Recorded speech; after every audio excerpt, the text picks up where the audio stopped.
Hello everybody, it's Anna and welcome back to my booktube channel. This is going to be my Geekly Wrap-Up number 3. This is going to be my Geekly Wrap-Up number 3 for the week of August 19th through August 25th. This week I read 5 books, 3 graphic novels, a whole bunch of single-issue comics, and I played 1 board game. So let's get started with the first book that I read. I picked up The Plus One by Sarah Archer because it was on the featured shelf at my public library.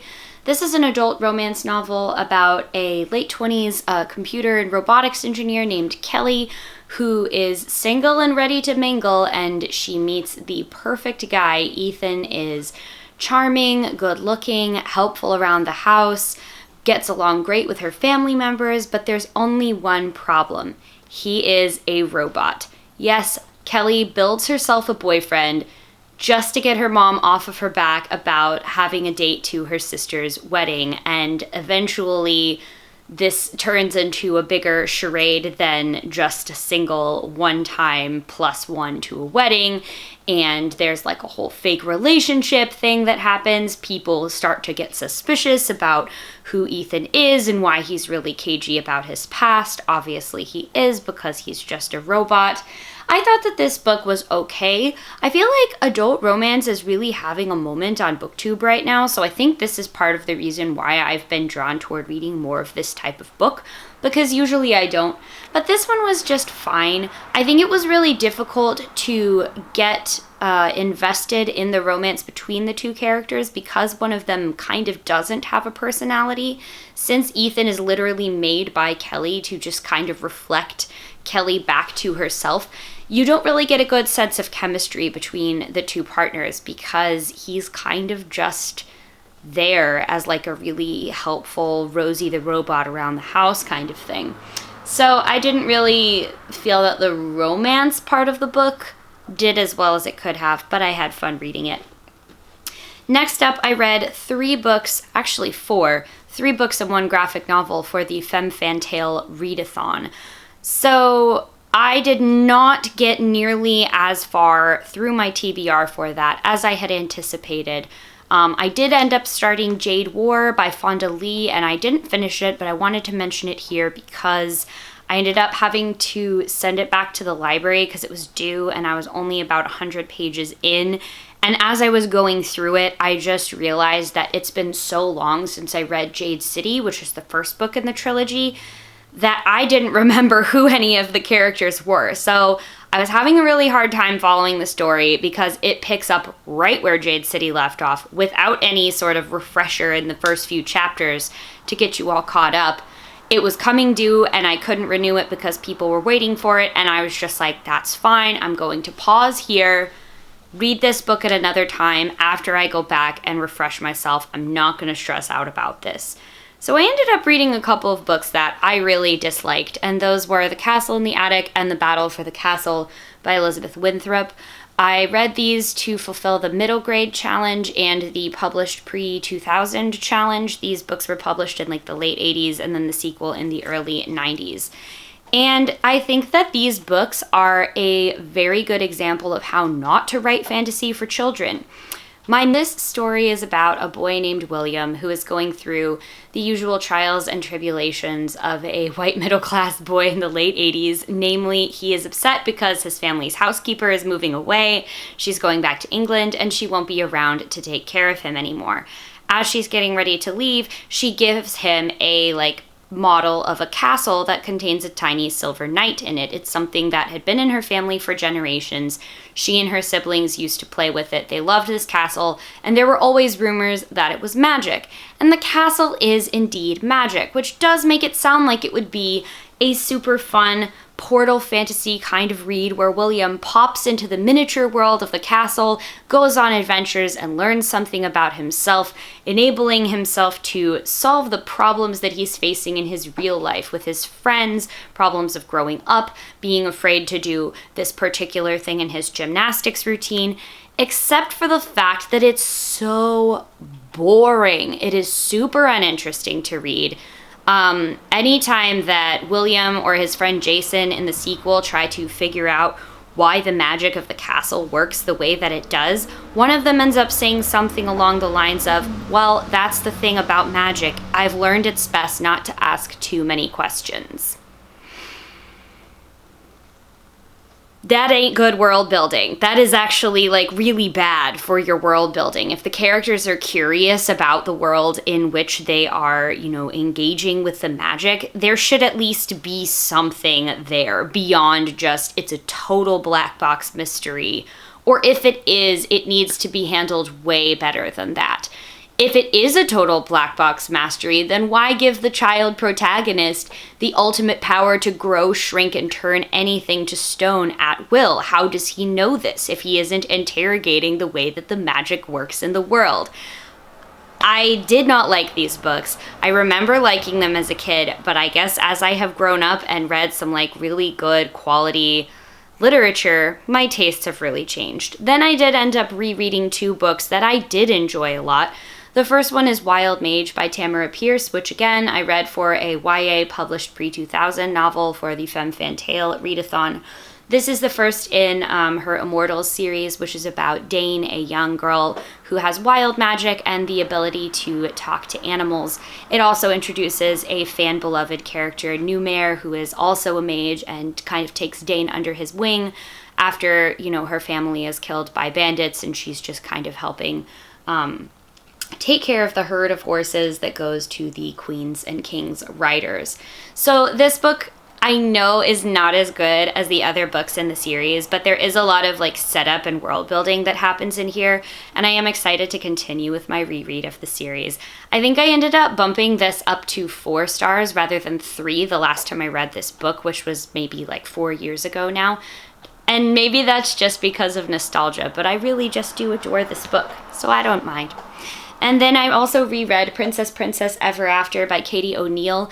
If you're wondering why her name sounds familiar, this is the same author that brought us the comic The Tea Dragon Society, which is also kind of having a moment on BookTube right now.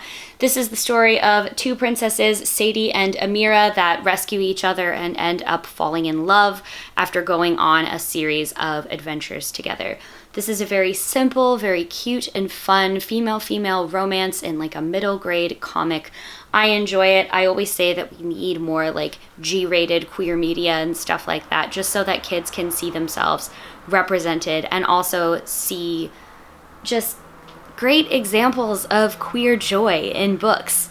And yeah, I enjoyed this. It was a good reread. It was to help me round out the kind of disastrous middle grade reads I had done earlier in FemmeFanTale. And then also because I decided at the last second to participate in Get Graphic, which was a weekend-long readathon from the 23rd to the 25th, dedicated to just reading graphic novels, comics, graphic novels, web comics, you name it. If it's told in a storytelling format, primarily through images, it was involved in this. So then I ended up reading my next 2 graphic novels. First, I did Fence Volume 3, which is by C.S. Pacat and illustrated by Johanna the Mad. This is a continuation of something that is essentially a sports manga about these boys that are on a fencing team at an elite private school. Nicholas and Seiji are the 2 boys that are the main characters, I guess, of the story, and they have this really intense rivalry where they hate each other's guts, but also have really intense chemistry as well. This is the last thing I would have expected to enjoy, but I started reading this a little over a year ago, and I just got so into the characters. They're all so wonderfully unique and individual. This series has consistently been 4s out of 5s for me, and I guess technically this was a reread. Sorry, I didn't quite catch that. Could you? I guess technically this was a reread as well because I had already read the issues when they came out as single issues, but this is the first time that they've been put in trade paperback. I also read Lumberjanes Jackalope Springs Eternal, which is by Shannon Waters and Kat Lay. This is the 12th volume in the Lumberjanes trade paperbacks. This comic book series has been going on forever, and for a long time it actually was one of my very favorite comic series. And I think, sadly, that's coming to an end because the last 3 trade paperbacks have been consistently lacking the sparkle that the series had in its original inception before they changed a lot of the original writing and art team. The art style has become a lot more uniform and cutesy, and I really like cutesy art, don't get me wrong, but one of the things that I loved about Lumberjanes originally was the attention to detail in the artwork, and it's sadly just not there anymore. It's a much more sanitized version of a story that has always been lighthearted, but did kind of have this undercurrent of scary paranormal creatures in the woods and like a little bit of thrilling danger. That's part of what makes these summer camp stories so interesting. And now it just seems to be this really repetitive monster of the week type format, which again, I don't mind as long as it's done well, but the past 12 issues of the comic have not done this well. And I actually think, I'm sad to say, I'm going to stop reading this series before it gets any worse, because it was my favorite for so long, and I don't want to totally ruin the good memories that I have. All right, then I ended up reading a whole bunch of single issue comics. I'll get through these pretty quickly just because I got caught all the way up on the new Magnificent Ms. Marvel, which is being written by Saladin Ahmed. This was kind of like a weird Doctor Who type arc in Ms. Marvel where her parents get sucked into like an outer space adventure kind of thing. But the thing that I disliked about it was that then their memories are erased. So not only do they no longer remember that she is Ms. Marvel, they kind of undo all of the character development that happened between the two of them, because the story is a lot about parents trusting children and children trusting parents, even when they have different worldviews. And it was just kind of all undone. I also read this little Marvel team-up one-shot that was written by Clint McElroy. I thought it was really funny. It had that sort of signature McElroy sense of humor, but again, it being a one-shot, there wasn't too much to it in terms of story. Then I also finished this limited series of the Glow comics. These are based off of the Netflix TV series about the Gorgeous Ladies of Wrestling, which is a very theatrical kind of wrestling company in the fictional 1980s. If you're a fan of the show, I think you would really like these comics. Otherwise, they're really good, but I think that because a lot of the story is driven by previous knowledge of the characters you would have from watching the show, I don't know if you would enjoy it if you hadn't seen the show, but I thought that it was very good. And then we get to what is it actually just is my favorite ongoing comic series, and that is Rob Guillory's Farmhand. I'm not going to say too much about the plot of this because it's really something that you need to go discover for yourself, but if you have any interest in reading comics or just want to get into them, I think Farmhand is a really excellent place. It's the story of Jedediah Jenkins, who is a farmer that puts the farm in pharmaceuticals because he discovers a way to grow like replacement organs for organ transplants literally on trees and as plants. So he can just like grow you a new kidney if you need a kidney transplant. And people love him. They're coming from far and wide to get these transplants. It's greatly improving their quality of life. Until it just isn't, because things go terribly wrong. And yeah, I don't want to say too much about it again because I don't want to give away the greatness of the story, but the first trade paperback is out already. That collects the first 5 issues, and the second, which will collect issues 6 through 10, is going to be released on September 15th.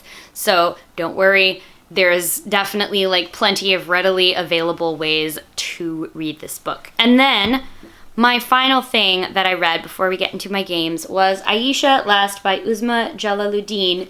This is an adult romance story that is also an Own Voices Muslim and South Asian story, about a woman named Aisha who was born in India and immigrated to Canada when she was really little, and is trying to sort of manage her family's expectations for her and like their hopes for her career and her relationship status and everything, while also trying to pursue her dream of becoming a poet. She also meets Khaled, who is this guy that goes to the same mosque as her family does, and they immediately don't like each other. But in that classic way that like when people meet in a romance, they don't like each other. he thinks that she is too flighty and not a good Muslim because sometimes she goes to, you know, these poetry readings that are in bars, and he is very like takes the prohibition against drinking alcohol very seriously, and she thinks that he's super uptight and judgmental of other people and shouldn't be making these judgments about a person's character just based off of the first impression. If this is starting to sound familiar, the author did say that she wrote this partially as an homage to Pride and Prejudice, and I can definitely see it. It isn't a straight retelling, but I think it is my favorite adaptation of that classic Pride and Prejudice story. It was just so satisfying to read in a way that the original Austen novel is also satisfying. And it isn't even my favorite Jane Austen novel. So I think I ended up rating this higher than I rated Pride and Prejudice. I gave this 5 out of 5 stars. It was super fun. I would highly recommend it. And then lastly, we have the board game that I played this week. This was the first time I had ever played on tour, which is, it looks like it's a really big box, but it's mostly just because it comes with a bunch of reusable components. This is a board game that is part of a genre called roll and write, which means that you roll a set of dice to determine what you get to write down on your player board. And in this game, you are trying to write down things that will help your band go on a national tour of the United States. So every player has a little board that looks like a map. Depending on what numbers you roll during like the dice rolling phase, you get to choose where you put them on the board. And you're going to be going around the country in numerical order from lowest to highest. So you want to try and like put numbers that are close to each other, geographically close to each other. There are extra bonuses that you can get for putting your numbers in certain cities at certain times. And basically your tour is successful if you are able to get like that really long path of continuous numbers. What makes it difficult is that there are some restrictions on where you can put them. You can't put them just anywhere. You have to put them in a specific region matching one of the 3 cards that's just out on the table. So everyone is writing down the same numbers, but they can write them wherever on their board individually they want. So it is like a really interesting little puzzle that you sort of get to solve, and you can kind of see what other people around you are doing, but it isn't directly competitive in the way that a game like Risk is. You're not battling to see. It's not Battle of the Bands. It's more like Battle of the Tour logistics, and I thought that this game was really delightful to play. Roll and writes are one of my favorite new genre of games. I'll probably do a video just detailing some of my favorite roll and writes at some point. But I really did enjoy it, and I'm excited to play it again. So that is going to be it for this Geekly Wrap-Up. If you have read any of these books, please do leave a comment down below and tell me how you liked them or didn't like them. You might want to try and change my mind about the battle for the castle, but I don't know. It's gonna be a really tough sell. And on your way down to the comments section, please also give my channel a subscribe if you haven't done so already, because I am on a quest to get to 300 subscribers by the end of the year, and I would really love to have you all help make that happen. Thank you all so much for watching, and I'll see you in the next one. Bye.